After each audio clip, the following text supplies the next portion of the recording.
واذكر في الكتاب مريم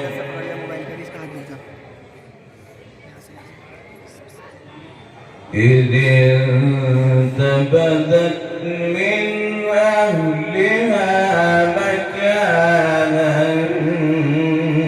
شرقيا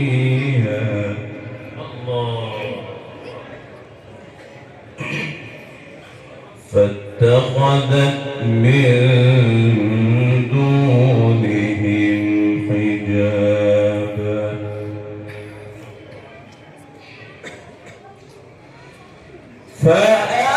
فأرسلنا